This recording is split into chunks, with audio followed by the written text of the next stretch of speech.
अब मैं आपको प्रश्नावली जो मैं आपको करवा रहा था 2003 का प्रश्न क्रमांक 1 का मैंने आपको 6वें तक करवा दिए थे। अब मैं इसका 7वां करवा रहा हूं आप लोगों को। तो प्रश्न क्रमांक 1 का 7वां है x बराबर 4/5 कोष्टक में x धन 10 कोष्टक बंद। इसका हल क्या होगा? तो x बराबर में लिखेंगे हम क्या 4/5। पहले हम क्वेश्चन जो कहते हैं उतार देंगे, उसके बाद हम क्या करेंगे कि 4/5 का x बराबर लिखेंगे, x बराबर में 4/5 का हम क्या करेंगे इस अंदर के कोष्टक में गुणा करेंगे। तो 4/5 का इस अंदर के कोष्टक में जब हम गुणा करेंगे तो पहले गुणा होगा हमारा x में, तो 4/5 गुणित x होगा। तो ठीक है, और फिर धन का चिन्ह लगाएंगे हम यहाँ पर, ठीक। और 4/5 का गुणा करेंगे 10 के साथ, तो 4/5 गुणित 10 लिख देंगे, ठीक है। अब हम क्या करेंगे, जो चर वाले पद हैं, चर वाले पद से तात्पर्य मेरा यह है कि जो x वाले पद है हम उनको एक तरफ लिख लेंगे, ठीक है। तो हमने क्या किया x ऋण 4/5। अब ये 4/5 था वो धन का था, तो मैंने जब इसका पक्षांतर किया तो ये क्या किस काय का हो गया, ये ऋण का हो गया। पक्षांतर करने पर चिन्ह क्या हो जाते हैं, बदल जाते हैं। तो ये 4/5 x ये धन का था, पक्षांतर करने पर ये ऋण का हो गया, ठीक है। बराबर में मैंने क्या लिखा, ये 4/5 गुणित 10 लिखा।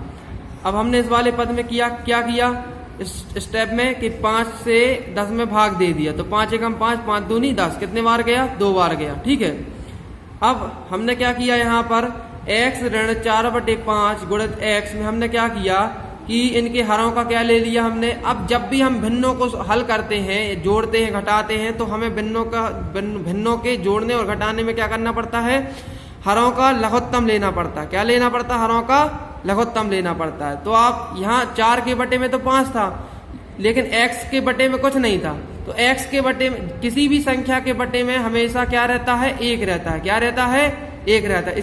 उसी प्रकार से x के बटे में भी क्या रहा है, यहाँ पर 1 है, और ऋण 4/5 लिखा हुआ। अब हमने क्या लिया, 1 और 5 का एलसीएम ले लिया। 1 और 5 का क्या ले लिया हमने, एलसीएम ले लिया। आपसे एलसीएम निकालते तो आता ही होगा, फिर भी हम आपको बता रहे हैं एलसीएम हमने कैसे लिया।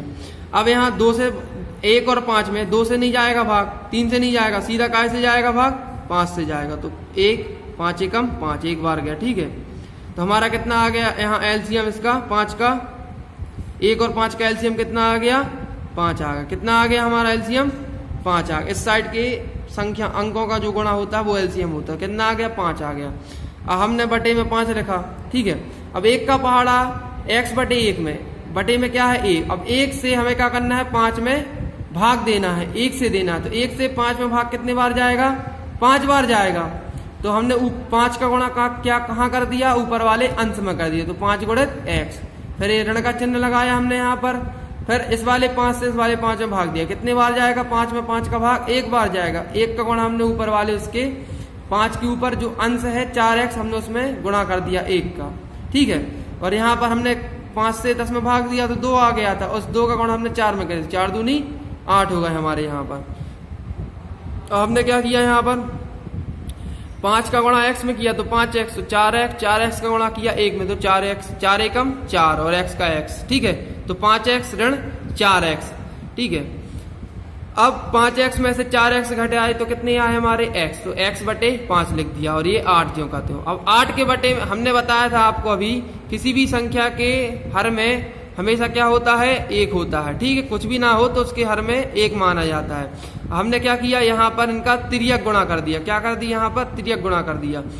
8 का गुणा 5 में कर दिया और x गुणा 1 में कर दिया। x का गुणा 1 में और 5 का गुणा 8 में कर दिया। तो x गुणित 1 और 8 गुणित 5, तो x एकम x और 8 पंचे 40, ठीक है। अब जांच करने पर क्या होगा, अब हमें इसकी जांच करनी है कि जो हमारा समीकरण का हल निकला है x बराबर 40 वो सही है कि नहीं है। यदि ये सही है तो बराबर के बाएं पक्ष और दाएं पक्ष दोनों के मान कैसे रहेंगे, बराबर रहेंगे। यदि x बराबर 40 इसका मान सही आया है, x का मान, तो हमने जांच करने पर सबसे पहले क्या लिया इस क्वेश्चन का, LHS लिया। LHS लेने पर x का मान कितना आ गया हमारा 40, क्वेश्चन में देख सकते हैं आप, मतलब इसमें हमने करवाया। फिर मैंने क्या ले लिया यहाँ पर, RHS ले लिया। तो RHS लेने पर क्या हुआ कि RHS क्या था हमारा क्वेश्चन में, 4/5 गुणित x धन 10 था। तो हमने ये RHS ले लिया। अब x की वैल्यू हमारी कितनी आई थी, 40 आई थी, तो हमने x की जगह पे कितना रख दिया, 40 रख दिया। अब 40 में 10 जोड़ा तो कितना हो गए हमारे, 50 हो गए। 4/5 इसके काय में था, गुणा में था, काय में था, ये गुणा में था, ठीक है, गुणा में था। तो 4/5 गुणे 50, 5 का बाहर नहीं बढ़ोगे 50 आया, 10 बार में 10 चौके 40।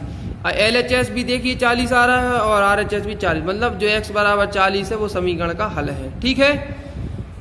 इसको सभी नोट डाउन कर लें।